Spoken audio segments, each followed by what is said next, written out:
Yo, everybody, peace, and blessings, man. Glad to be here with y'all. We're gonna get started shortly. Just waiting on a couple more folks to file into the room. Um, Anybody from B&B, can I get some folks to help let people in? One, and then if y'all see Brother Ronnie in the attendees, can y'all please let Brother Ronnie in, please? Peace, Brother Lumumba Bandele, one of the founders of Black Men Build. He was there with us. Glad to be here with you, good brother. We got folks from Detroit. We got folks from Tulsa. Who else we got up in here? We got our folks, of course. We got Siraj from St. Louis. Shout out to St. Louis. This weekend, we will be having our New Men Tour in St. Louis. So if you're in St. Louis, please show up to our New Men Tour. We're going to have a good time, y'all. We have been having a good time in all of the places we've been so far. St. Louis, of course, will be epic. We're pulling up in the loop. What's up, Del Vaughn? Another brother that helped start this organization there. What else we got here? Berto, Jewel, what's good, Jewel? Brother John Mitchell, Daquan, what's up? Here. We got Brother Musa from Los Angeles. What's up, T? Good to see you, T. T's always where that knowledge is. You can always count on seeing T when somebody talk about some PE or political education. Got folks tapping in from Miami. All right. We got Baba Jalil here. Thank you for being here. We got Saleem. Who else we got? Still waiting on. Can somebody get in touch with Ronnie? Because I haven't been able to find him in the chat. Oh, there he is. Come on up here, Ronnie. All right. So we're gonna go ahead and get this thing started, y'all. Thank y'all so much for hopping on to this mass call. Man, this is we've been running these mass calls for about 4 years now. And we have a lot of folks in the chat that have come to almost every single one. We have folks, this is their first time. We have folks who have come to maybe 2 or 3, but we're glad you are here today for this one. This is gonna be a special call. Brother Ronnie, you declined to become a panelist. So can you accept that so we can bring you up here? Excited to be here with y'all to have this conversation at the end of Black August. I'm here, like, I was trying to nibble and get in a couple bites before before we got on the call, breaking that fast. But this Black August has been a blessing for me, man. I have learned so much. My body is really showing me that this Black August hasn't been as hard for me. It's showing that the more you do it, the more you fast, the better you get at it. So it's showing me that discipline is not I'm not incapable of discipline, right? I can be disciplined and I can be consistent. I just got to keep at it and get some experience under my wing. So this Black August is showing me many things. That's one of the things that is showing me currently. All right, y'all. So we're gonna go ahead and get this thing started. The first thing we do at any mass call, welcome to Black Men Build. Black Men Build is a political organization that seeks to organize Black men and their families and their communities around the Black freedom struggle, y'all. And the first thing we always do is talk about our values. So I'm gonna pull up our values, and I need somebody to read our values. Can I get Brother Berto? Could you read our values for us, for me, or anybody that's ready for that? Yeah, got it. I'm gonna pull them up. No need. We got it. You ready? There he is. What's up, Berto? What's up? What's up? What's up? So, first one, we are critical thinkers. We can't hear you. Okay, hold on. Let me take it off. I can hear him. Okay, you hear me now? Yes, we hear you. Okay, cool.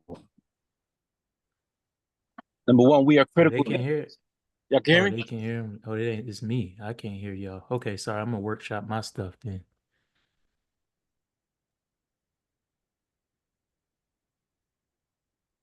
We You good, brother? Okay, cool. Appreciate it. Number one, we are critical thinkers. Value two, we are curious about this moment. Value three, we are coming together to take an active, responsible role in freeing our communities. Value four, we are transforming to meet the moment. And five, we are bonded with Black women and all Black people for the fight for true freedom. And the caveat to that is those who choose to fight for the enemy or use our struggle for personal or financial gain need not apply.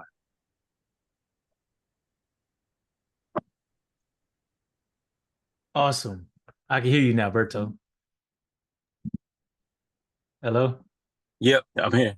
Yes, sir. Did you finish that? I did. Okay. Sorry about that, man. My dang thing wasn't working. So that's the values, y'all. Black men build, we are led by our values, of course. And we have to, whenever you're entering an organization or a body of people, you want to be around folks that have your same or similar values, right? Values where you start from. And then we go from there when it comes to our political education and all the things that we do. It starts from our values. So it's important that we root ourselves there. Because if you don't fuck with our values, then you just, like he said at the end, you need to keep it moving or keep it stepping. So can we go to Brother Randolph if you can? Brother Randolph, I would love for you to lead my favorite part of our mass calls that we do every time. It's called Who Do You Love? Yes, yes, both of our favorite parts. First, shout out to Berto. I saw him do them values by heart. That boy didn't look at not a sheet. And shout out to everybody on the call, brothers and sisters. Shout out to everybody on this call who's recognizing and commemorating Black August, who are studying, who are fasting, who are training and fighting. Brother Asa, this is also here my favorite moment. This is the moment we call Who Do You Love, where we invite brothers and sisters on for 60 to 90 seconds to share who do you love? And this is an important time. As Asa shared, we currently in the middle of the New Men Tour. And the New Men Tour, the theme of it has been new men must be born, this idea of transformation. And quite simply, there is no transformation without love. And so I want to invite folks to raise their hand, and folks in the from B&B will elevate you to share who do you love, 60 to 90 seconds, and then we'll keep it moving. Can y'all help me elevate? I can't see who all raising their hand. I got you. We got Deruba here.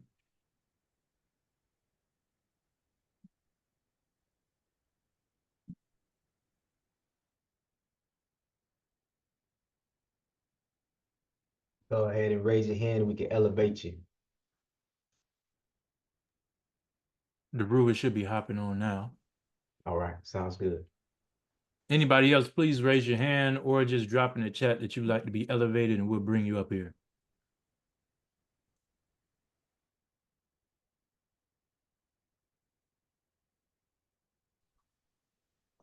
Peace, brother Deruba. Good to see you. Power to the people. All power. You want to start us off with the who do you love, or you was just joining us on the panelists? You talking to me? Yeah, I wasn't sure if you was getting elevated for the who do you love, or you just joining on the panel. Who do I love? Who do I love?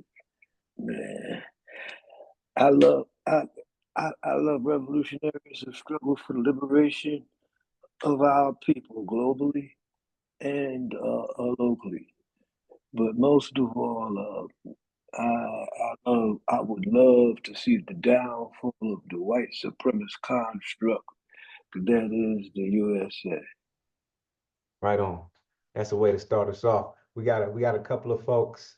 I see the hand raised, but I can't see who's raising their hand. So again, Asa, feel free to elevate them and we'll bring him right up. Yes, sir. Can we go to Berto? Brother Berto, you back at it? Yeah, Baba Daruba stole mine, man, because I was getting ready to say I love people who are revolutionary and unapologetic about freedom. I love people who have the courage and the tenacity to stand up for what they know is right and not allow the continuance of misdeeds and the wrongdoings in this life that we live. So yeah, I love revolutionaries. I love freedom fighters. Of course, I love my family, and I love Black Man Bill. Right on, Brother Berto. It's always good to have you. You know, you're a comrade in the struggle, and we love you, brother. Let's see, who else do we got? We're going to take a few minutes before we get started off with this panel here. I think, is it me? Can y'all hear me? Yeah, go ahead, brother. Michael, tell us where you come from, who you love. Hey, this is Mike. I'm coming from Raleigh, North Carolina. And I would bring it to something a little bit more local. The first person I'm thinking of is actually my aunt. I have a estranged relationship with my mother. And in the last year or so, I've reconnected with her sister, my aunt. And it's been really refreshing. I've gone so long without mothering. And so, to be able to reconnect with her and, just kind of, find that, I feel like I had a lot of father figures that have stepped in and filled the gaps. But to, reconnect with my aunt, be able to tell her I love her and just kind of connect with somebody that I knew when I was very young has been really transformational for me. So I wanted to shout her out today. Right on. Shout out to you, Michael. Shout out to your family. Shout out to all those who perform the necessary function of revolutionary mothering in our communities. Ronnie, is that you raising your hand to share? Who do you love? Yes, most definitely. Discussion. Brothers who opened to me while I was incarcerated as a young brother, who felt it necessary to mentor and guide the young brothers who were coming in, to ensure that we were better off leaving the prison than when we came in. So those brothers who sacrificed, who spent their time and their energy, knew that they were never going home, but their pathway of redemption was kept young brothers coming in so we can be an asset to our communities as we return. So I return to society, I return to the community with the lessons. We lost Brother Ronnie, but I'm sure he's going to be back before this panel. We're going to have the pleasure of hearing more from him on the panel. And for those of you that were having problems hearing him, this brother uplifted those who he was inside with, who nurtured him and made sure he could return and be an asset to his community. Comrade Brother Ronnie down in St. Louis. I see we got about two more. Ronnie, your connection is a little unstable. And so before the panel, try to figure out how to get it situated. You may have to turn off your camera at some point. We got about two more. We're gonna elevate, and then I'm gonna hand it back over to Asa, and we're gonna get this show rolling. All right, Brother Micah. Oh, go ahead. Yeah, peace, y'all. Who do I love? This is Micah, checking in from Los Angeles. I gotta give it up to my little brother. He's 3 years younger than me. It's his birthday tomorrow. Shout out to all my Virgos. But yeah, he's my ride or die. I love this guy, this man very deeply. So definitely giving some birthday love to my brother. All right. Shout out to the little brothers in the world. I see a couple of Who Do You Loves in the chat as well. A lot of family members, some who are with us and some who have passed and transitioned on as well. Shout out and love to everybody. We got one more, and then Asa, you can take it back.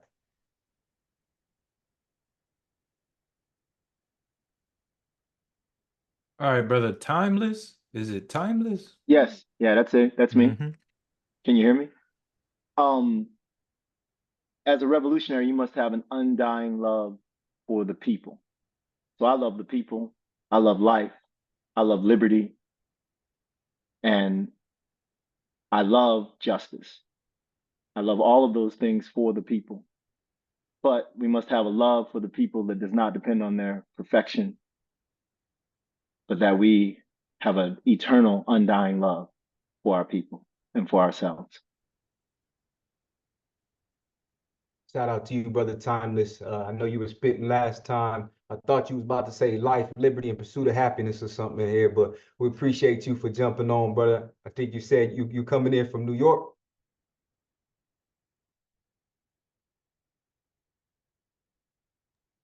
Bulbancha, the place of many tongues, also known as New Orleans. Right on. So liberty is just another word for freedom. Yes, sir. So yes, sir. we love life, we love freedom, we love justice for the Yes, people. sir. But most of all, we love the people in whatever condition they're in. Heard you, brother. Glad to have you with us. And brother Asa, you can take the floor back from me. Hey. No, I can't lie, brother Thomas. I was like, oh my, is this brother about to spit the Declaration of Independence? What's happening? But no, appreciate you, bro, and your and your perspective and your words. Everybody who came up here to talk about who do they love.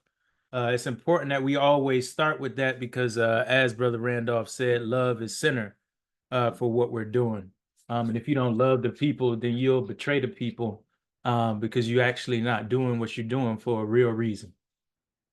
So let's go ahead and get this thing started, y'all. Today we have Baba Jalil Muntaqim, we have Saleem Holbrook and Brother Ronnie Amiyn on here to talk about well, the context for this conversation, y'all, is that we noticed we needed a mass call for Black August. And we wanted to have a conversation around the prison movement. And a conversation with formerly incarcerated folks about folks that are still behind the walls. Peace, Brother Saleem. And one thing that we've been noticing, because Black Men Build, like we said, is a political organization that does organizing and base building in our communities every single day. So one of the things that we notice with our folks is that when we ask folks to come do some PE or some political education with them, we notice folks sort of felt like they actually weren't capable of it.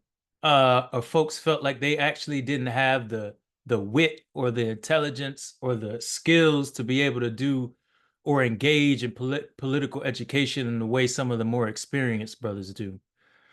And, we live in a society where knowledge is sort of kept as this thing that people think is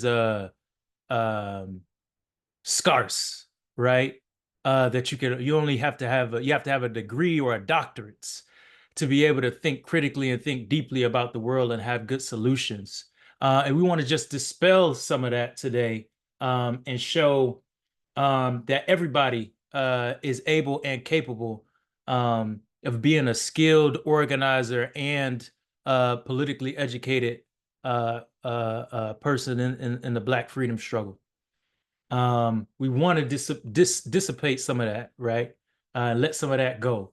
And we thought, what better way to do that in Black August, to talk with brothers that have a journey that they could share with us and we can learn from, and we can get some motivation from. We can be blessed by hearing other folks' story. So we have, to that end, Brother Saleem, Baba Jalil, and Ronnie. And the first question that I really want to ask y'all is about y'all's journey. So could y'all just tell us, and we'll start with Baba Jalil, what are some of the shaping moments in your life that brought you here today? For you to be the person that you are today, what have you gone through? What is your journey? And what are the things that we can learn from your journey, brother? We'll start with you. First of all, let me say assalamu alaikum, peace, peace, Baragani, Jumbo, Hadreen, Hafedea, Haping, Shalom. I even say that, right? Shalom, Guten Tag. Whatever your native language is, I want to speak to you and share with you in solidarity, right? If you're for the struggle, I share with you in solidarity. Second of all, I want to acknowledge Duruba bin Wahab as a part of the program. He is one of our major organizers, contributors, revolutionary right, and Muslim. And his contribution to our struggle is unparalleled. He and my dear comrade who just passed away, Sekou Odinga, right? And our comrades we still have in prison, like Kamal Siddiqui, Imam Jamil Al-Amin, and many more that we're fighting for. Now, you asked about what started my journey. Well, I always tell people when I do these kind of presentations, start at the foot of my mom. My mom, as many of ours, is our first teacher. And my mom taught me from the very beginning because she was a student of African dance as a child or as a young woman. She taught my sister and I African dance, right? But she also told us one other thing, which was critical for our understanding of our identity. She said, we're Africans. She said, don't let nobody call you a Negro, a colored people, a coon, or the N-word, or any other derogatory name, right? In trying to identify you, that you are African. And so that was the first thing that really set me, set my ideological or thinking in terms of my own personalhood and identity, all right? And then from there, of course, my mom was part of the NAACP. She used to take us on marches, stuff like that. I had other experiences, school experiences dealing with Jim Crow. I was raised in the area where Black people had to sit in the back of the bus, right? And one day I didn't want to sit in the back of the bus, and so I decided not to. And there's a whole story behind that, but we won't get into it here. And then, of course, by the time I was in high school, I had joined I had established the first Black student union in our high school. And then from there, ultimately, having recruited, joined the Black Panther Party when I was age 16, right? And by the time I was 18, I got recruited into 19, I got recruited into the Black Underground, which was known then, and then became what's called the Black Panther, Black Liberation Army. Came public as the Black Liberation Army during the arrest, right, and persecution of Dhoruba bin Wahab and myself, or in the case of the New York Five, determined to the New York Three, where a public memorandum, a public statement was made identifying certain action was being taken by the Black Liberation Army. I believe that was the first time. Some say it was not. Well, some say in '68 there was a person in Mexico doing that riot down in the strike down there that they found in his pocket the language, the name of the Black Liberation Army. So we don't know the history of that, but we do know that in terms of the public announcement, it was during the period of time where Dhoruba and myself was being persecuted for acts committed in New York in May of 1971. At the age of 19, I was recruited into Black Underground on August 28th, 1971, 1 week after the assassination of our dear, beloved Field Marshal, Comrade George, was killed. Myself and my beloved brother, comrade Noah Washington, Kayum was arrested and captured, and we got charged with attempted assassination of a police officer in retaliation for the murder of Comrade George. And we was captured for that. And from that point on, I still spent nearly 50 years in prison for actions committed on behalf of our people and defending our struggle. And there's a whole bunch of stuff going on while I was in prison, but we won't talk about that now. Hopefully that gives you a snapshot of what brought me to be where I'm at today. Thank you. Thank you, brother. Dhoruba, if you would like, would love to hear your journey if you wanted to speak, but also if you don't want to, that's fine too. First of all, assalamu alaikum to my comrade in the struggle, Jalil. And I think it's appropriate that the end of Black August features my comrade and who has been involved since he's been out of prison on a turbocharged level. He's been all over. He's been trying to galvanize our people into some type of united action. He's been supportive of our struggles around a number of issues, and I think now going forward at the end of Black August, as we approach the Attica Rebellion, that it's very crucial for us now to unite our voices and put forward a coherent position that is not in support of the duopoly political process, that goes into the reactionaries who are fronting off Black people's concerns and interests at this particular historical moment of empire. I think we all know that the empire is in decline. We all know that empires in decline become the most virulent and violent racist formations that are possible. And now more than ever, here in Africa, I could see it happening all around me as the Ghanaian elections loom in December. So I think now, now that we have a lot of comrades and brothers and sisters affiliated with Black Men Build, big up to Black Men Build, power to Black Men Build. These are brothers and comrades who've been struggling in the trenches, both intellectually and in terms of organizing.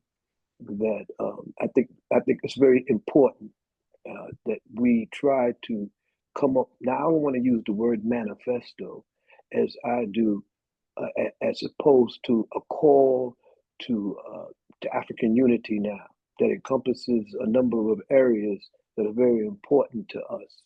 And like I said, it's appropriate that Comrade Jalil is on now, because I think one of the foremost areas that should be important to all of us and to our people's struggle at this point is the issue of political prisoners and political repression, and the genocide that's going on in Western Asia, and how the candidates, both candidates, Orange Man on the right and on the right, and Kamala Harris on the right, are clearly delineated and defined by all of us.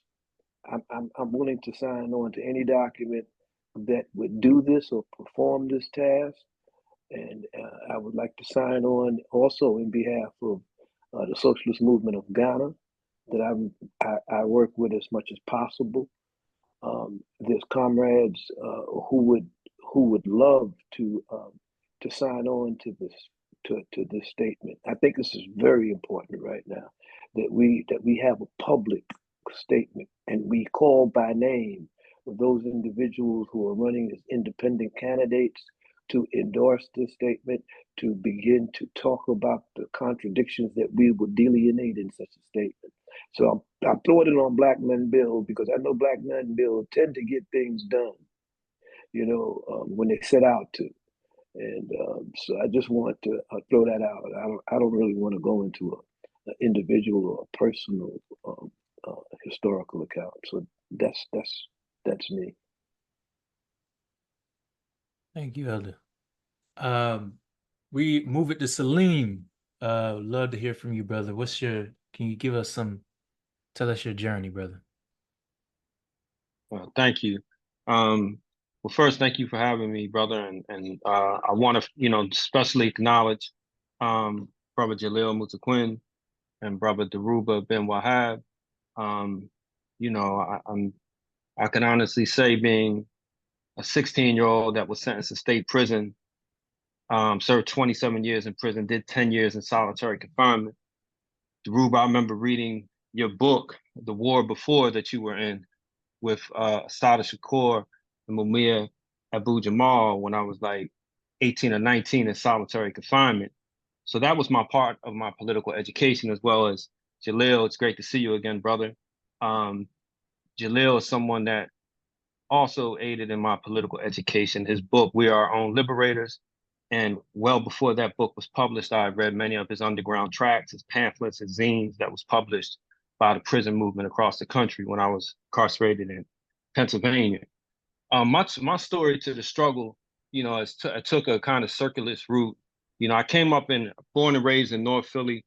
I was raised in a household with a mother who was a fierce anti-apartheid activist during the 80s when I was a kid.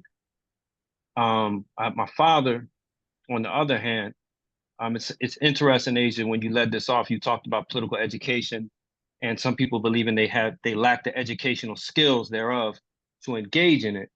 My father, when he was younger, wanted to join the Black Panther Party in Philly and actually went to the Black Panther Party. But my father couldn't read and write. He still can't. He's 70-something years old. So when the political education class came, he felt ashamed. And you know, my father, Black man, had a lot of pride, right? He didn't want to admit that he couldn't read. So he faked it through the class and then left and never came back. But it's interesting because, you know, it's kind of a joke in our family that after he left out that meeting, he saw members of the Wheels of Soul, which is a Black outlaw motorcycle bicycle club in Philly. And he joined the Wheels of Soul because they wore black leather jackets with patches on them, and it reminded him of the Panthers, and they were outlaws and they were really defiant. So I came up in a household that had the iconic picture of Huey Newton sitting on the wicker throne with the shotgun and spear in my household.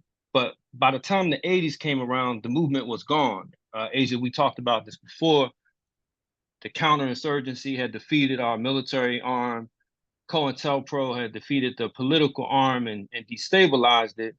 And the crack cocaine hit our neighborhoods. And like many young boys back in that era, I got caught up in the drug game. And when I was 16 years old, I got involved in a drug-related murder. I was arrested. The state tried to give me the death sentence. That didn't stick, but they sentenced me to life without parole for first-degree murder conviction. So I went upstate in 1991. I got arrested in 1990, 16 years old. I went upstate in 1991, 17 years old, probably 140 pounds soaking wet into the state prison Graterford, which at that time had 5,000 people incarcerated in it. And, you know, that young going into that environment, you quickly understand that it's either, you gotta either, you know, be killed, you just gotta be the prey or the predator. And, you know, I fell in with my neighborhood.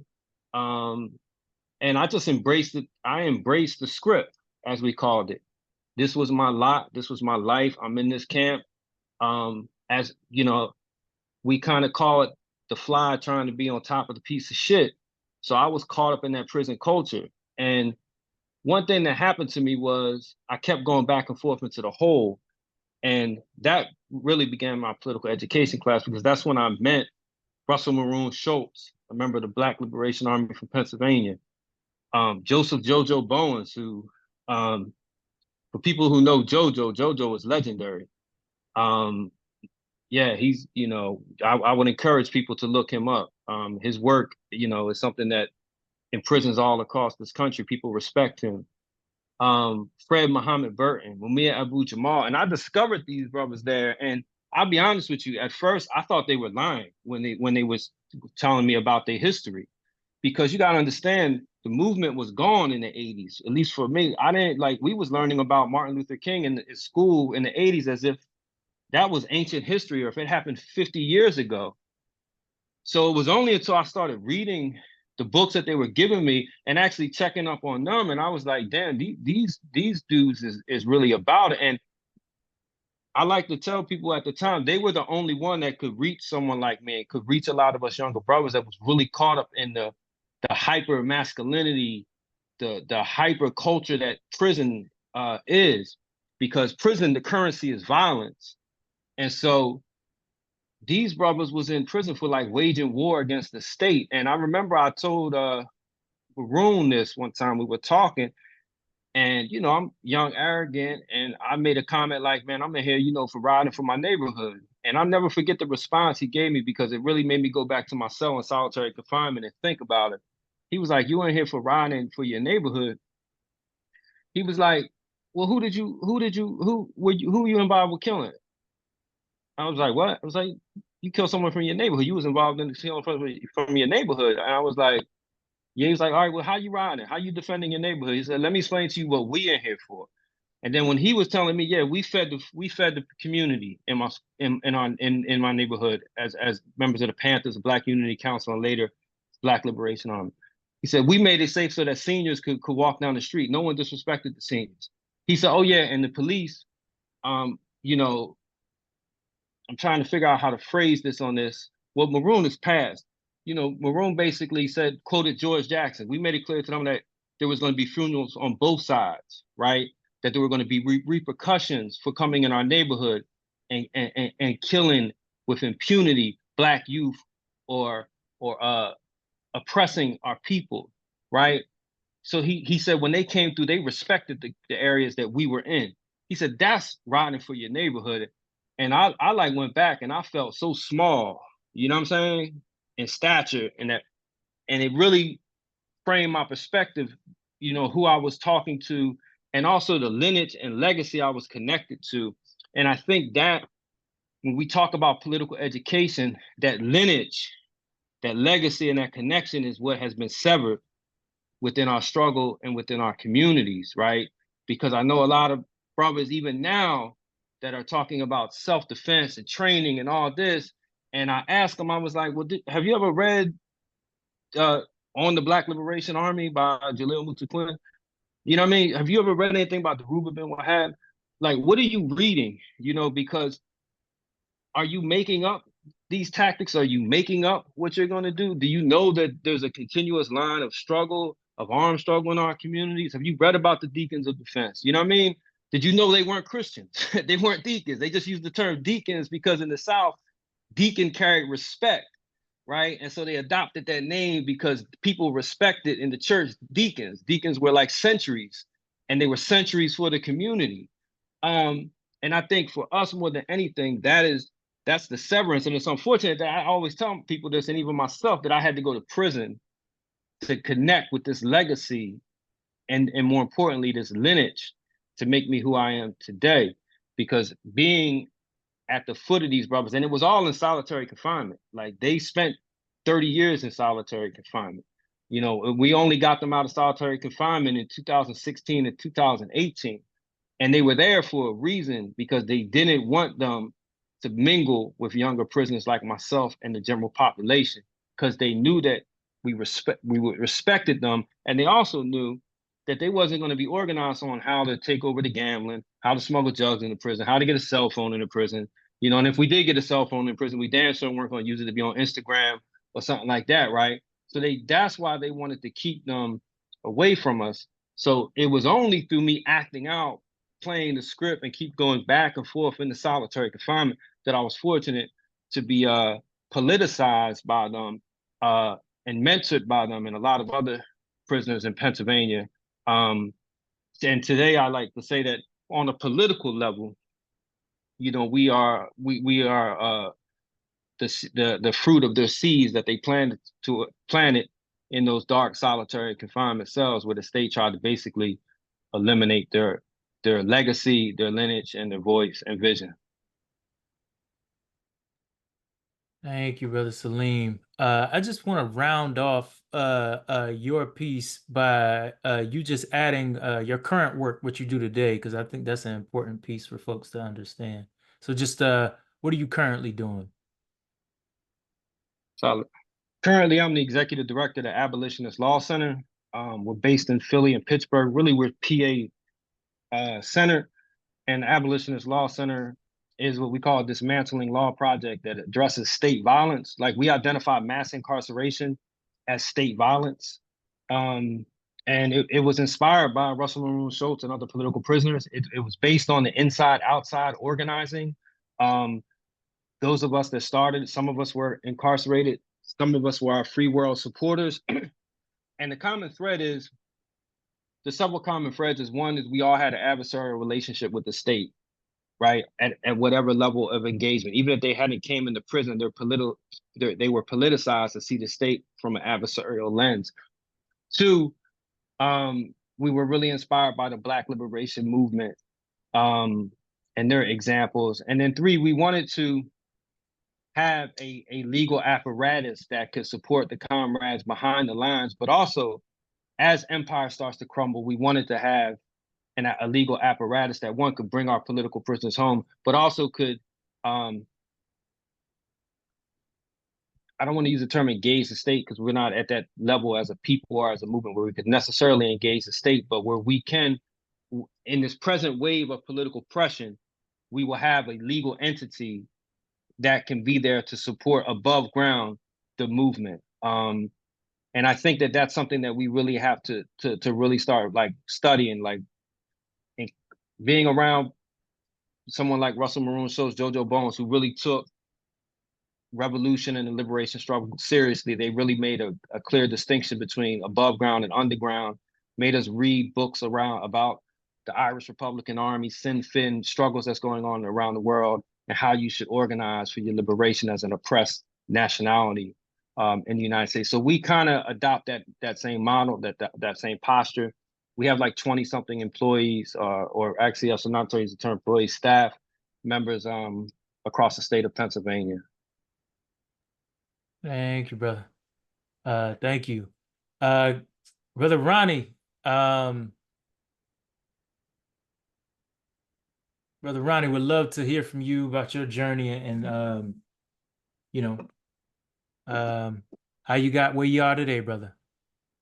Yes, sir. Yes, sir. Assalamu alaikum. Ashhadu an la ilaha illallah wa la sharika lahu wa ashhadu anna Muhammadan abduhu wa rasuluhu. I think like a lot of us, I think that my formative years was rooted in misguidance and accepting a reality or a narrative or a picture of reality that wasn't reality. I come from a place like all of us where I believed that I was a nigga, that I wasn't shit, that I was supposed to be a gangster, that I was supposed to demean and disrespect our women, that it was kill or be killed. But that wasn't my natural disposition. My natural disposition was rooted in compassion and connection. But my experience in the world had diminished that. And it made me feel as though that the world didn't give a fuck about me, so I shouldn't give a fuck about the world. So I began to try to adopt ways of thinking that I seen manifested in my community. You know, the gangsters, the pimps, the thugs, and that led me to prison for creating harm. You know, trying to follow the crowd and succumb to the dominant social culture, which was gangs and discord. So I went into prison at 19 years old with a 30-year sentence. But when I went in, I knew that this wasn't the reality that I wanted. I realized the harm and the hurt that I caused my family. I realized the destruction that I caused. And I knew that there was so much disappointment connected to the decisions that led me to be incarcerated. So I just began to do some internal digging. I was introduced to Islam prior to my incarceration, but I didn't have the discipline to read and study and practice. But when I was incarcerated, there was a brother named Anthony Shahid who used to come into the jails. And that's the brother whom I had met on the street. And they used to come and give us spiritual literature. But his speech wasn't so much spiritual, it was more fiery. And it's about addressing and standing up against white supremacy and those things that harm our community.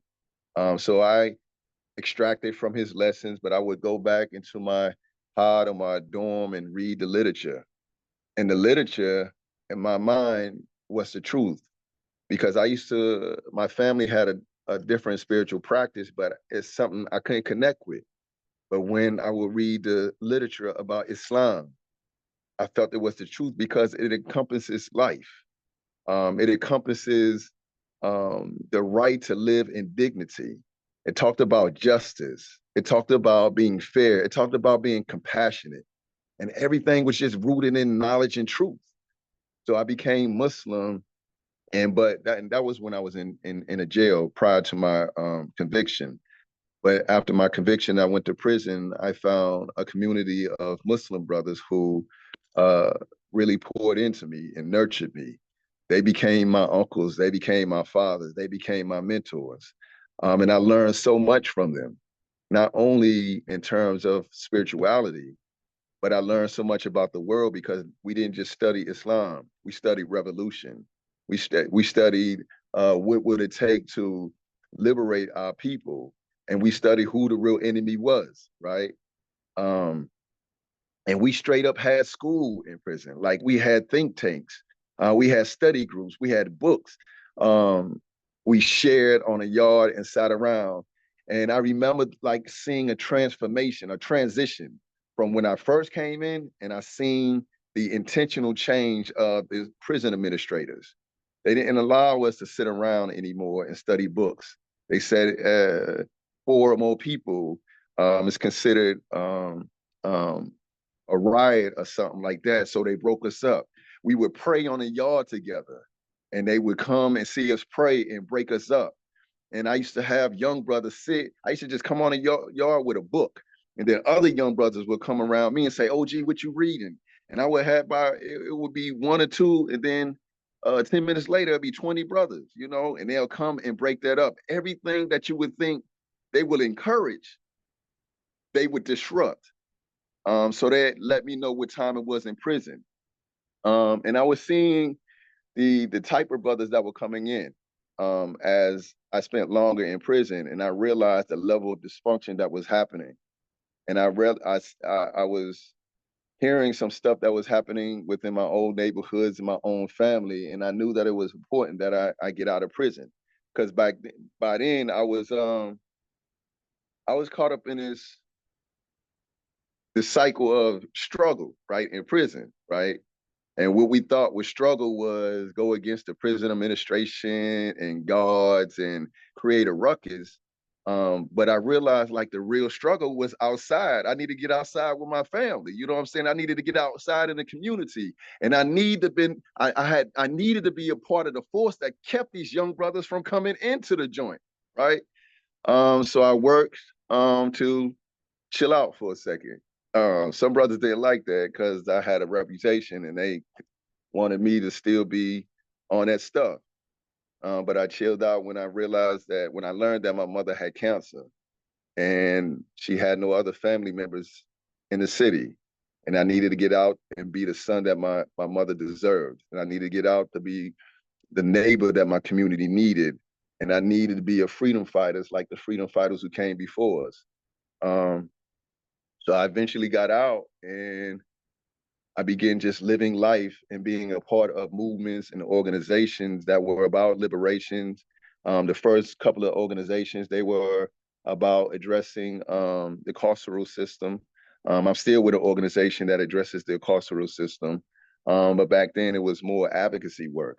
But then I realized that I really had to deepen my understanding of what being an organizer was. I was just going off of what my heart told me, but I realized that I needed a deeper understanding. I needed a deeper analysis. So I began to study more and learn from those who were doing the work. And then when I was locked up, I wanted to be a part of a movement of Black men who were, you know, committed to addressing our conditions. So as I was with all these other organizations and movements, I was on Facebook one day and I seen these brothers doing a 100 Hosts for Kids drive, right? And I was looking, I was like, yo, where is that? I need to be with those brothers. And I realized where they were, and they were a couple of blocks from where I lived. So I ran up there, and there were a whole bunch of brothers whom I knew. I was like, oh, wait, how y'all keeping this from the brother? What's up? How can I be down? And they was like, yeah, this is an organization called Black Men Build. I was like, okay, that's what's up. So I began to come around, and most of the brothers who I knew, they introduced me to another brother who was one of the co-field directors at the time. And he would invite me to do some more community actions. And they invited me to a mass call. But that mass call was where I really fell in love with B&B. I was like, yo, this is it. These brothers are for real. This ain't just about surface work. Ain't just about surface service work. It's about saving our people. It's about addressing the system that harms our people. And it's about really equipping brothers with the tool sets, the tools and skills to be effective, right? Whether that's addressing their own inadequacies or getting some political education. So it's surreal for me to be on this panel right now amongst these giants, amongst these soldiers, amongst these freedom fighters. So I kind of almost shrunk from it. I almost said, nah, I don't want to do that. But I want to give homage I want to give homage to those brothers who poured into me.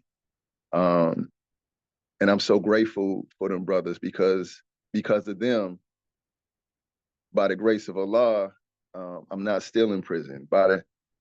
It's because of them that I have chosen not to create more harm.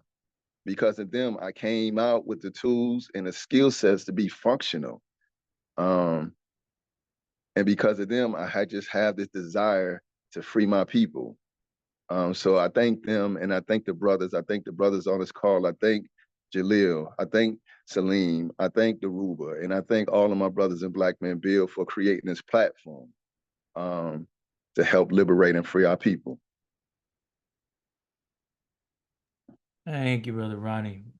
As Brother Ronnie said, he's one of a couple brothers in St. Louis that are on fire, doing amazing work. Shout out to Siraj, shout out to Adrian, Brother Ronnie. Those three folks are really holding it down in St. Louis, and they're doing amazing work, dedicated and committed folks.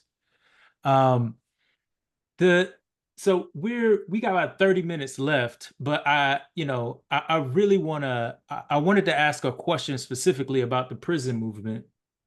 But I'm going to ask that question, but if you all have anything else that you believe that folks should know in this moment, currently in 2024, August the 29th, anything that brothers on this call or sisters on this call should know moving forward when they're thinking about how to organize their people and how to be there for their people, I would love for y'all to say it, but I'm going to ask the question. If y'all want to add something else, please add it.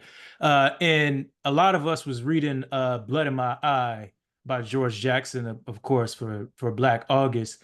And he has a passage called Towards the United Front. And in the Towards the United Front, he talks about the importance of the prison movement and folks behind the walls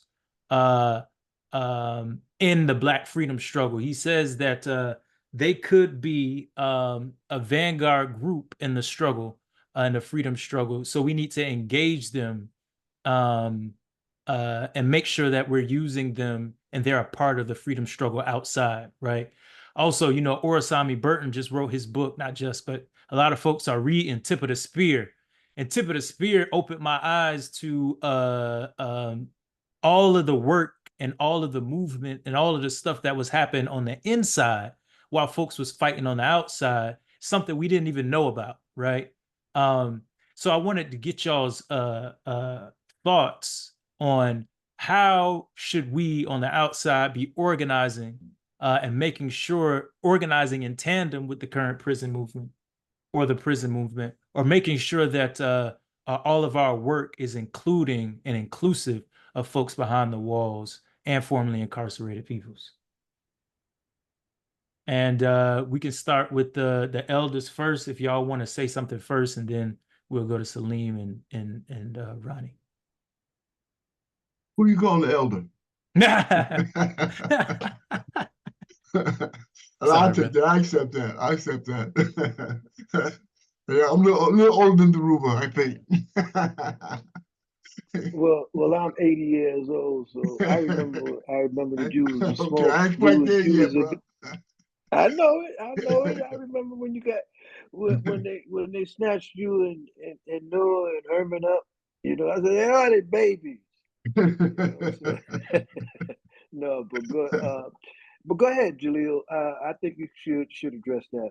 I just put something in the chat dealing with a piece of my book, chapter out of a book called "Floating Now: Front for Liberation of the African Nation." And then in it, you will find that it speaks to many of the things that need to do: ideology, program development, structures, standards and procedures, methods of evolution, evaluation, right? Conduct, organizational development, codes of ethics. But now, beyond that, let me say this here. Comrade Daruba has been putting forth the necessity to resurrect or rebuild what he called the peace and free, what's called National Committee Against Fascism. Okay, it's something that we had organized back in the days with the Black Panther Party. Okay, the idea that we need to fight fascism is very critical in our understanding of the struggle that we have before us. Why is that important? Because they're building cop cities across this country, And what are they training for? Urban warfare. So the question in my mind comes: urban warfare against who? Against who? They are preparing to engage in urban warfare against our resistance against white supremacy. So we need to understand that, and that's the reason why we need to really begin to build a national formation to organize ourselves so we speak in a single voice as maximally as we possibly can. And so what happened in October 25th, 2021, we had the International Tribunal. And the International Tribunal found the United States guilty. And Saleem testified at the tribunal as well. Right? They found the United States guilty on 5 charges: mass incarceration, health inequities, environmental racism, the killing of our people, right? Mass state sanctioned murder of our people, and also the additional political prisoners. And as a result of them finding the United States guilty of genocide, committing genocide against black, brown, and indigenous people, we decided it's necessary for us to remove ourselves from harm, right? That we need to create alternative systems of governing. And so what we decided in that development, it was killed what we call the People's Senate, right? And within the People's Senate, also inclusive of the ideas that Comrade Deruba had put forward, being anti-fascist, right? Organized towards the ideals of being anti-fascist, anti-capitalist, anti-imperialist, hegemony and hierarchy, all right? As part of our efforts of building this movement. And so if anyone does not know anything about building the People's Senate, then I urge that you go to the spiritofmandela.org. I'll put it in the chat, spiritofmandela.org, right? And slash over to People's Senate and learn of this work that we're doing. We're trying to build on a national platform, a national foundation from which we will be able to create the conditions for which we are organizing our people in a way that is advantageous to our struggle, advantageous to our vision for the future, okay? It ain't gonna be, listen, this is not a sprint. This is a marathon, right? From one generation to the next, we have to prepare for our struggle, right? And so we are not preparing, like many of you are doing in the work that you're doing in your communities, are preparing the next generation to take the baton when we're ready to pass the baton. My dear brother said he's 80 years old. I'm 73. I'll be 73 in October, okay? And we are creating the conditions for that when we pass the baton this time, at least you will have something to hold on to, okay? I'll be able to build on the basis of that history and that legacy of resistance that we was engaged in our youth, right? So that's very important. So I'll put that information out there. On a local level, for me, as Saleem was talking about what he's doing on a local level, I work for an organization called Citizen Action of New York, right? And we're doing 2 things, trying to mitigate against the issues of poverty in the city where I live in, right? The city where I live in is Rochester. And Rochester is the 3rd worst city of poverty in the country. So you can imagine what's going on in the hood, right? The kind of murders and killings and stuff that's going on in the hood, right? That's the only way you're gonna find it. You don't find this kind of violence, this type of oppression, this type of trauma, right, in affluent communities because they have resources. But in the black community, the brown community, where there's less resources, you have impoverishment. You have this kind of reactionary response to the issues of survival. And so for me, we're doing 2 things to try to mitigate it. And it's reformist in many respects, but it has a huge impact when we get it together. And one is called the gate money bill. When guys get out of prison, men and women get out of prison, they give them $40 and a bus ticket home until they find your way, right? Right? They actually expect you to come back. And then we find that 50% of those individuals who are released from prison return, right, within 3 years, recidivism. All right. So we're going to figure out a way how to make sure that these guys and women come out, that they have a stipend for at least 6 months. All right. So there's a bill that we're pending that will give these brothers $425. That ain't a lot of money, but it's a step up from $40, right? For at least 6 months of their release. And the second thing that we're doing is this bill we call the milk bill, which is called Mothers and Infants Lasting Care. All right, and the reason why that's been put together, because the infant mortality rate in our communities, we're losing babies, man. Right? We're losing babies in our community. 1 out of 2 kids is living in poverty. 1 out of 2. Half of our children living in poverty, right? Not only that, but we're losing 3 children out of 1, 3 children, how'd it go? 2 or 3 children from white folks in our community are dying before they turn to age 18 months old. 18 months old. All right. Look at the infant mortality rate of Black children in this country. We're losing our babies as a result of the conditions of poverty. Right? They're not getting the proper nutrition. They're not prenatal health care for the mothers. None of that is adequate to save these children's lives. And so we got a bill that's going to provide these sisters $600 a month for the 18-month of the children's life. $600 a month. And that does not take away from their other benefits that they might have with the welfare, SNAP, and whatever the case may be. It's in addition to that, right? For the purpose of keeping these children, trying to keep these children alive. Now, again, I state this point and it's explicitly clear. Yes, it's a reformist. But we're saving lives. We're trying to save lives. We're trying to reach our young people in a capacity from which we can begin to change their mentality and begin to think for themselves in terms of our own capacity to survive, right? And back in the Black Panther Party, we had survival pending revolution, right? So now we're talking about decolonization programs. Because now we know that we have to have the revolution in order to survive.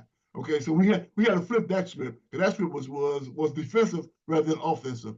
And so we're moving now to build these campaigns in order to provide resources in our community the best way we possibly can, and whatever means is available to us, right? And these are 2 of the things that are jumping off here in New York, right? We need to save the babies, right? And we got to make sure that our comrades, when they come out, right, they don't get back in that bullcrap they was into before they went in. We got to figure out ways to have established re-entry programs for them, as Saleem has been doing quite a bit, a lot of that work, and supporting these brothers coming out, and make sure they have their capacity to acclimate back into society where they're not doing any more harm to our community, right? And we need to have the means for which we can recruit them into the movement, and that's what we're doing here in New York.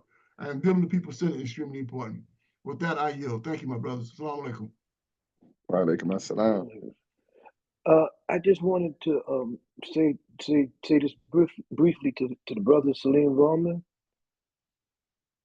who's working with legal on the legal front. I think that one of the things that we really have to try to do is pull together those legal organizations that are fighting for against the genocide in Palestine, that are fighting to provide shelter for the homeless. All of these various struggles, we need for the legal arm of our movement to take initiatives, not just to play a passive role in defending activists once they're busted, or bringing actions against the state that tend to be local. And there's 2 things I want to throw out here, and I'll end with this. And I'm directing this specifically at Comrade Saleem and his formation. I've talked with the National Lawyers Guild, people from the National Lawyers Guild, from the National Conference of Black Lawyers, from the Southern Poverty Law Center, and I've been urging them vociferously to bring together 2 primary legal actions. Now, we're not bringing these actions. I don't think these actions should be brought just to expect the courts to recognize the efficacy of our argument and rule in our favor. Quite the contrary.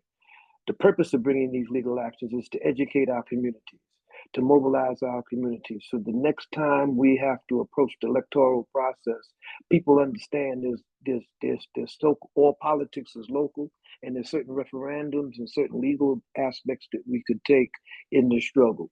So when we call for a united front against fascism and against white supremacy, there has to be a legal initiative that's involved to show how that power paradigm is constructed. And the first one is, of course, is to decertify the police unions.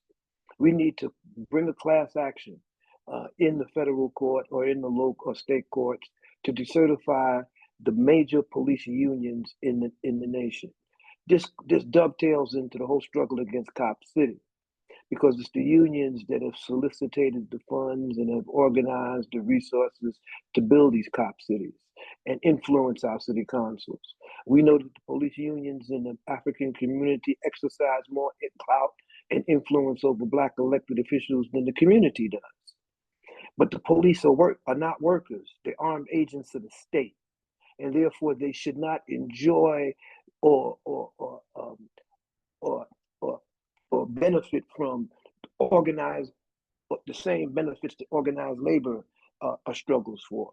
So we need to have a lawsuit to show cause why the police unions, the 5 major police unions in the United States, should not be decertified, and abolish these constitutional provisions that prevent law enforcement from being held accountable when they murder Black people. The different clauses that they have that prevent them from being held accountable for murder and for lynching our people. And the other suit, of course, relates to international and the hegemony of Zionism over U.S. politics, and the influence of Zionism and the white supremacist settler mentality over the politics of our elected officials and in the arena of electoral politics. And that one would be to file a lawsuit on behalf of our community and Black people in our community victimized by the Zionism, to declare AIPAC a non-registered agent of a foreign government. This is a long overdue legal action. So I'm talking to I'm addressing specifically the brothers on the legal front, that let's put together the type of coherent thrust in the legal arena that could address these 2 issues: decertification of the police unions, which goes hand in hand with a struggle to decentralize local policing, to grasp community control over public safety. We need legal thrusts to support these types of popular organizing in our community. So those are the 2 things that I really wanted to throw at the brother Saleem, and hopefully we can get a response organizationally from this group. I'm willing to try to connect that with our thrust for a united front against a national united front against fascism. I'm working on that document now. I've heard Gerald Horne speak about the armed struggle and how organizing a united front needs to have a documented manifesto that we all could sign on to. And so, having said that, I would say that I would appreciate that Black Men Build take a significant role in putting together these types of united front formulations, these types of principles, so that we could codify them, we could put them together, and work with the types of efforts that Jalil was talking about. We need to understand that to thrust ourselves into electoral process, whether as independents or whatever, does not mean that we endorse the legitimacy of the national security state, this electoral system of control. What it does mean is that we should avail ourselves of any types of avenues of mobilizing our people into an independent political entity, so that we can exert a consequence on the system, on white supremacy, whenever they violate our humanity and our rights in the community. And this means that all hands have to be on deck. We should have a legal front that's pushing our agenda in the courts as a means of mass mobilization and education. We need to build a united front that could possibly develop into a mechanism to defend ourselves in the upcoming years as the white supremacist political parties implement their Project 2024 and unleash it on us.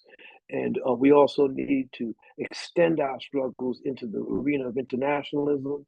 We need to establish concrete international relationships with other movements of people of color, with Black people, with people who are fighting against white supremacy. I'm very keen on working with the brothers and sisters here in West Africa, in Niger, in Burkina Faso, in Mali, to build a coherent solidarity movement on our behalf. So I just wanted to throw these things out to the brothers and sisters who are tuned in right now, and I urge everyone to get in where they can fit in right now, and support the efforts to build a united front against fascism, to extend our solidarity, not only to the comrades who are fighting on the armed front in Palestine, but also the brothers and sisters who are struggling to overcome the effects of U.S. Imperialism and white supremacy in the Sahel, in the Sudan, especially in the Sudan at this particular moment.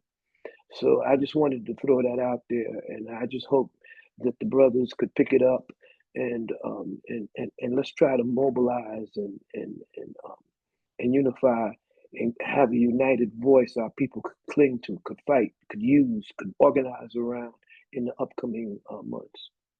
Peace.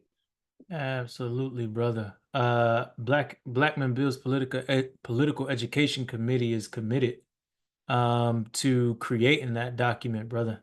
So we're gonna create our own analysis and our own document, and then we'll share it, and we can have deeper conversations around what all of that means. But our committee is in the wing.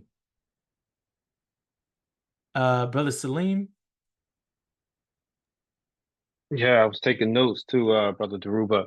And, you know, this is something ever since I read the book Our Enemies in Blue by Christian Williams, it had me looking at the protections police has as unions. It wasn't until the 1950s and then specifically in the 1960s that police unions were recognized. I mean, police are essentially a paramilitary organization. They cannot strike. They are essentially a domestic military. And so I agree that those protections that unions have shouldn't be extended. And I remember in 2020, we really did a lot of research into it, and we're still exploring it. We never thought about it on a class action level.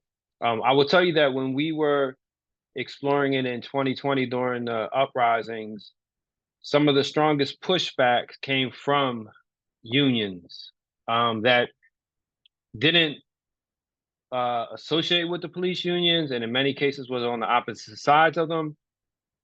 And then some of the allies, which I would call backdoor allies, were actually from the right who wanted to get rid of unions and were looking at ways of using that as a mechanism to disarm workers.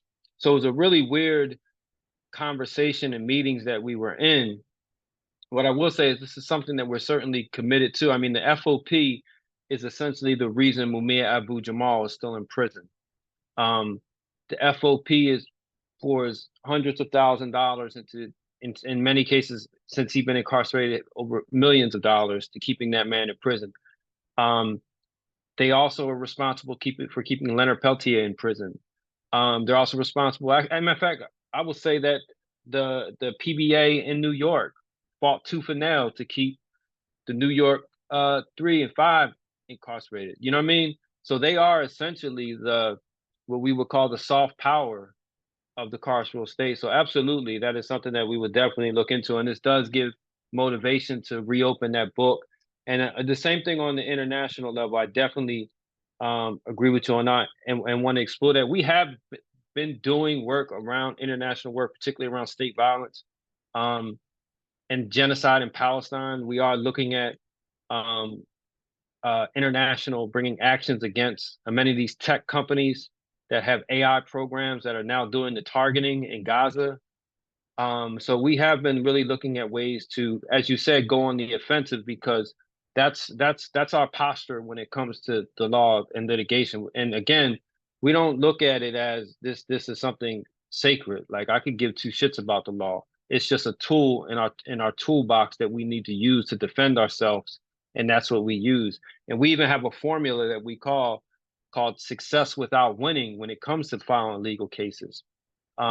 You could lose a legal case, but also generate success in it by exposing contradictions in the system, by mobilizing people, by creating alternatives. Now, it doesn't mean you file something frivolous that's going to be punted out the court and embarrassing. So we do make sure that we have merit to our claims, and that there is a target and a strategy behind it. A recent example I'll give you is right now, on October 8th, the Pennsylvania Supreme Court is ready to take up oral arguments to determine whether or not felony murder is constitutional in Pennsylvania. And felony murder is essentially the case where if someone is killed in the commission of a robbery, the person who did it, if he didn't mean to do it, or if he was a lookout, or if he was in the car, under that doctrine, you can be sentenced to life without parole in Pennsylvania. It doesn't matter if you knew the robbery was going to happen, if you didn't know, if you didn't intend to kill a person. There's a case where some young guys robbed a guy. The man chased after him, tripped, fell, broke his hip. 2 weeks later, he had a blood clot that went from his leg to his heart, killed him. They were charged with second-degree felony murder, sentenced to life without parole, served 36 years in prison. So when we filed that case, we actually was going to file that case believing that we're going to use this to mobilize people and then put pressure on the state legislature, because the courts are going to push it back to the state legislature. Well, now it turns out the governor of Pennsylvania has weighed in and supports an end to felony murder. The Philadelphia District Attorney's Office filed an amicus brief. The Attorney General's office filed an amicus brief supporting the abolition of felony murder. So now, because we looked at it as a political moment or a gap in the system, the soft underbelly, it's possible that we will actually win and have success. So we don't approach every case with the idea that we're automatically going to win this case, or necessarily that we're going to win it. It's more strategic. So I'm with everything you said, Deruba. Ditto to that.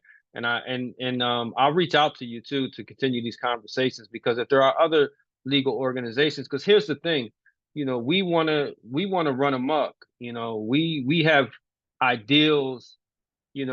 Constantly we're brainstorming. The thing is, and everyone here knows this, is capacity. And if we could get capacity to pull something like this off, certainly, absolutely, count us on deck. I went to Geneva last year to argue against death by incarceration sentences, solitary confinement sentences, and advocate for Mumia Abu-Jamal and political prisoners in the international venue. I'm certainly interested in going back and doing that again as well, not just internationally, but also domestically as well. Thank you, Brother Saleem. Ronnie, you have any last thoughts, and then we're gonna close out with some calls to action. Yeah, just small ones. Well, I want to clean up two things that I said, that I made a distinction between the struggles in prison and some of the things that we deal with in our day-to-day, and I talked about the struggle outside. In no way, shape, or form do I want to diminish the struggle of the brothers that are inside.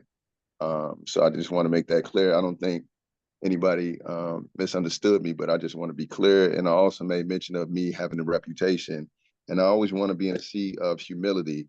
In no way, shape, or form was I'm saying I'm that dude, or I'm a tough guy, or rah.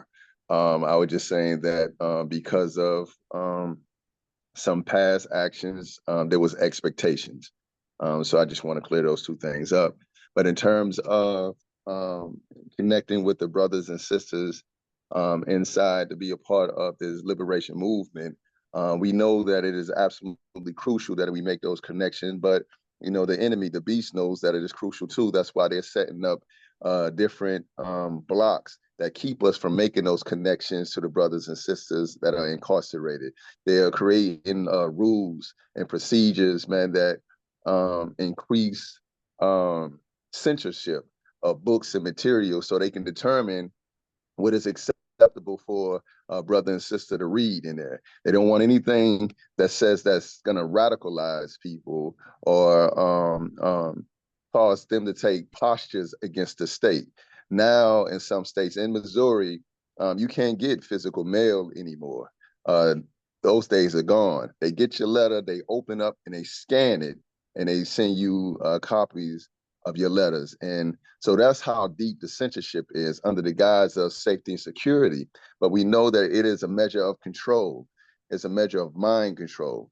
So they don't want the brothers and sisters evolving to the point that they are part of the struggle, because I've seen what happens when they see it.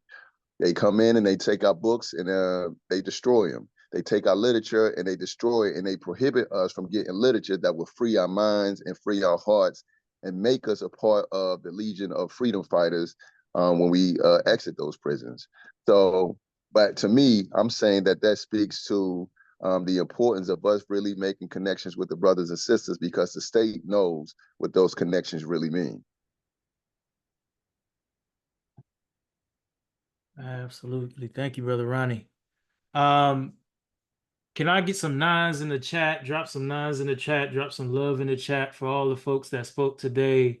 Daruba, Jalil, Saleem, Ronnie, the elders. Thank y'all so much for spending your time. Man, listen, I hope when I get y'all's age that I'm able to still be as sharp, because y'all brothers is sharp, man. The way that y'all speak and the way that y'all can, just have clarity in your thought, that's a blessing, and I hope that I'm there, God willing. But Hey, y'all, you sound like those women that be like, you're handsome for an old fella. Nah, I didn't say that. I'm just saying that y'all brothers is sharp, man. It's a blessing that we're able to still, be here with y'all and learn from y'all, man. And I'm hoping that I can be that blessing to somebody when I get up there. So you raised your hand, Baba Jalil, go ahead. Yeah. I just want to say this here. For those of us who don't know, listen, we got brothers inside and sisters inside that we got to get out, right? We got Kamal Siddiqui. Those who don't know who Kamal Siddiqui is, Kamal Siddiqui was a veteran member of Black Panther Party, Black Liberation Army. He did his time, went out to the streets, got back into his family, started producing in the community, and the FBI came to him and said, listen, we need you to set up Assata Shakur. If you don't know, he is the father of Assata Shakur's daughter, right? And they said, well, if you don't set up Assata Shakur, we're going to put you back in prison for life. He's back in prison today. He refused to cooperate with the FBI. That's the kind of commitment that we need to have, right? So we need to fight and build for the campaign to free Kamal Siddiqui. Same thing with Imam Jalil Muntaqim. They know he didn't commit the crime for which they imprisoned him for. How they know they didn't commit it? Because someone confessed to it on national TV, who fit the description of who they said allegedly said had committed the crime in the first place. Okay, we got to get our comrade, our dear brother Imam Jalil Muntaqim out of prison, right? And we got a host of other Bowen, Jojo Bowen that Saleem talked about, right? I don't know if we can get him out, but we got to fight for him, right? And we got to be sure that if he's not going to get out, that he's secured inside those institutions, inside those prisons, that he have everything that he needs to have to survive as comfortably as one can imagine being in a slave camp, a slave prison. Also important for us to understand that the penal system, in fact, is a slave system. It's a prison. It's a slave system. In 1865, when they promulgated the 13th Amendment of the United States Constitution, it stated slavery and involuntary servitude should not exist in the United States or its jurisdiction, except for those who have been duly convicted of a crime. This is an exception clause. Rutherford versus Commonwealth informs us that prisoners are slaves of the state. They never ended abolished slavery in this country. They never did. They took slavery away from individuals, saying you cannot hold other people in bondage, right? But the state can. Why? Because they knew money to be made from continuing capacity to work people and profit from their labor. So we got guys across this country, pennies on the dollar, they're making millions. And that's the message we got to tell them brothers in the block. That you're setting up to be a slave. Now, if you don't understand it, then you're stupid, right? Or you're traumatized by your colonial mentality, okay? You traumatized individual. I didn't say stupid, you traumatized. By 400 years, and believe you, we are traumatized people. 450 years of living under the system of white supremacy, right? Been told that you've been inferior for 450 years, right? Been called every name outside of the book by the child of God, right? And not only that, but you identified that the names that your enemy have given you, calling yourself a Negro. As far as I know, Negro means black in Spanish, and I ain't Spanish. So we got issues that we have to address. But more importantly, know that the prison system, in fact, is a slave system, a penal slave system, and we need to tell the brothers on the block that you're setting yourself up to be put in the slave, right? It was set up for that purpose, right? So that you be put back in and reinstitute the system of slavery, all right? So that's another struggle that we have to engage in, how to abolish slavery in this country once and for all. All right, so I just want to share that. We need to fight for our comrades, my brothers and sisters inside prison. We need to free our political prisoners. We will not leave them behind. We will not leave them behind. Why is it important to support our political prisoners? Because they represent the best of us. They're the ones who want to put their life and their liberty on the line for our people. We can't leave them behind. All right? So that's important as well. So I just want to share that. Sister Joy Powell from Rochester, right? Charged with killing a police officer, engaged in that kind of activities, due to the fact that she saw how the police was dealing with the issues in our community, right? She needs to be released from prison, okay? And we have many, many more. If you don't know, go to nationaljerichomovement.com, .org, nationaljerichomovement.com, right? Learn about our political prisoners to support this movement, support what we're doing on the block. All right, peace, brothers and sisters. Oh, Kamal, Kwame Shakur, another comrade, right? Went into prison as a JD, right? Was politicized, all in prison, and now he's building movement. He built a prison science movement while he's inside. Kwame Shakur, get with that brother, get with him, so you know what he's doing, and he support our liberation, our new African liberation. Okay, so I just want to say that in closing, brothers, I really appreciate the work that you're doing.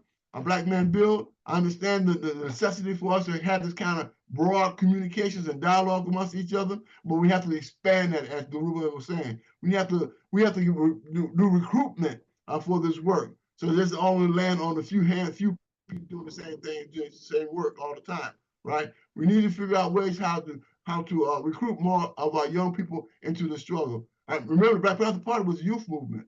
There was no one over the age of 30 years old in the inception of the Black Panther Party. It was teens and 20s, right, who were doing this work. You know what I'm saying? So I just want to share that with y'all before we close out. And again, my salute to Black Man's Build, right?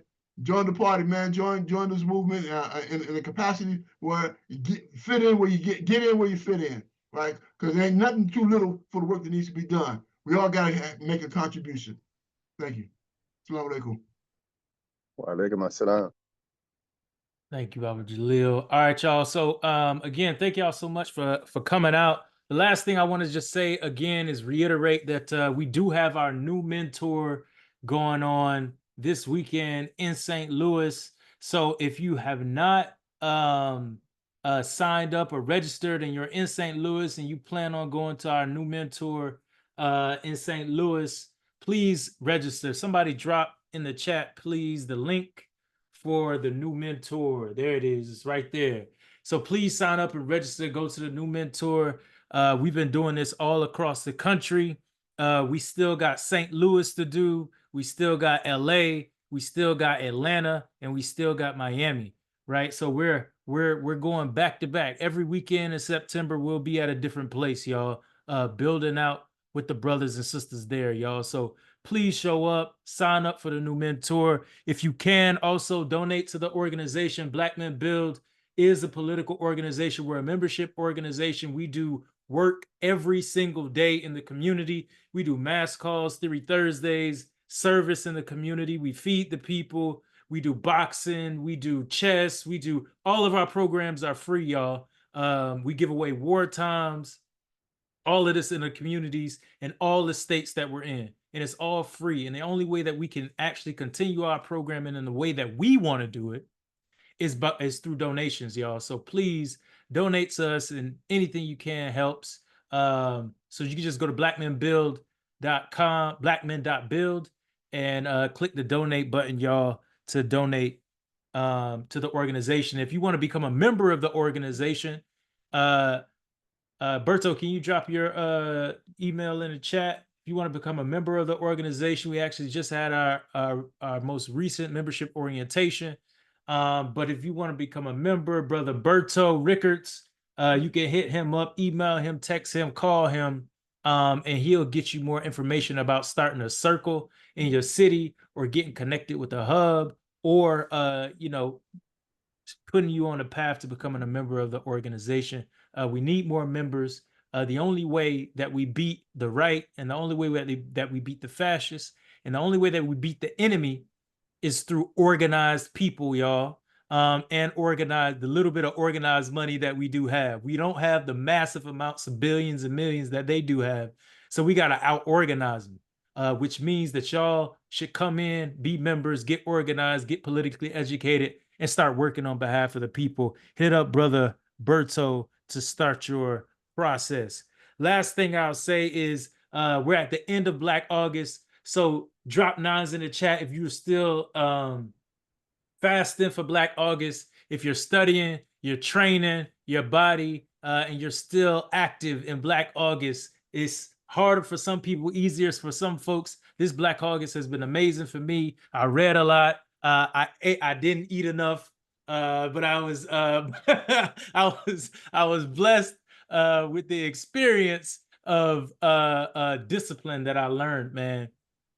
So Black August is always a great time to recalibrate and recommit ourselves to the Black freedom struggle, and recommit ourselves to doing what Baba Jalil Muntaqim just said, freeing our political prisoners and making sure that we don't leave our folks behind, talking about them, talking about their cases, and making sure people, their names stay on our lips, y'all. So 2 more days, y'all. 2 more days of Black August. Hold strong.